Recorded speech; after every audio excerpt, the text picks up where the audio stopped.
الحمدللہ رب العالمین والعاقبۃ للمتقین الصلاۃ والسلام علی سید الانبیاء والمرسلین وعلی آلہ واصحابہ اجمعین۔ صدیم اسلامک وظائف میں خوش آمدید۔ السلام علیکم ورحمۃ اللہ وبرکاتہ۔ میرے پیارے ساتھیوں، آج آپ کی خدمت میں آیت کریمہ کا وظیفہ ایک خاص طریقے کے ساتھ آپ نے اسے پڑھنا ہے، اور آپ کے پاس یہ 2 سے 3 دن ہیں۔ رجب المرجب کے پہلے عشرے کے 2 دن باقی ہیں۔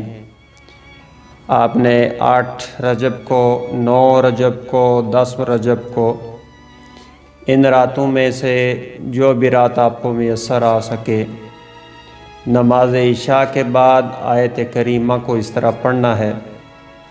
اس کے لیے ضروری ہے میرے ساتھیوں، جب بھی آپ کو رزق کی تنگی ہو، خاص طور پر کاروباری معاملات میں پریشانی ہو، تو اس کے لیے ان دنوں میں اس وظیفہ کو کرنا نہایت سہل وظیفہ بھی ہے اور آسان بھی ہے، اور اس میں بہت سارا وقت بھی صرف نہیں ہوتا۔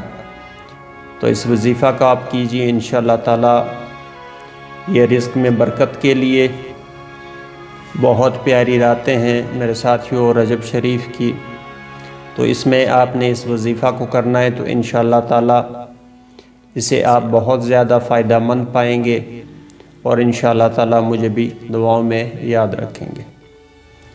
میرے ساتھیوں، اس وظیفہ کو کرنے سے پہلے چند ایسے گزارشات ہیں جو کہ آپ کے سامنے عرض کرنی ہے۔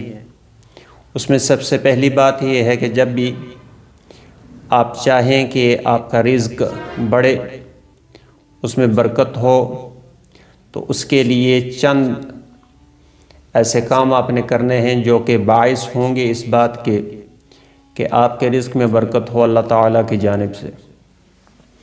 میرے ساتھیوں، اکثر آپ باوضو رہا کریں، کیونکہ رسول اللہ صلی اللہ علیہ وسلم نے ارشاد فرمایا، جو کوئی یہ چاہے کہ اس کے رزق میں برکت کر دی جائے تو اسے چاہیے کہ وہ طہارت کا خیال رکھے۔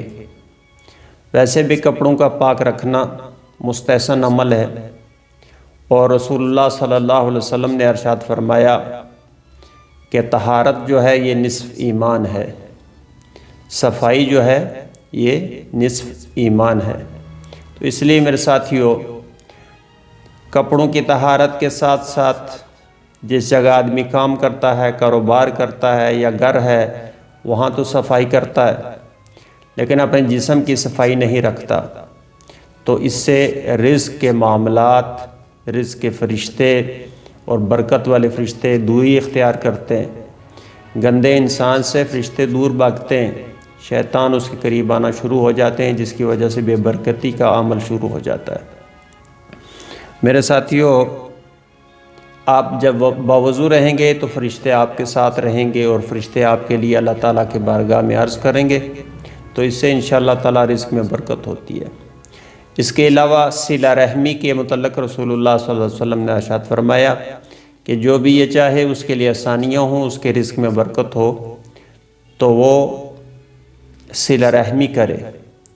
اپنے علاوہ جو بھی ہوں، اپنے قرابت دار ہوں، ہمسائے ہوں، جاننے والے ہوں، نہ جاننے والے ہوں، ہر کسی کے ساتھ صلہ رحمی کا معاملہ کیا جائے، ہمدردی کا معاملہ کیا جائے، کسی کے نقصان کرنے کی کوشش نہ کی جائے، کسی کی ٹو لگانے کی کوشش نہ کی جائے۔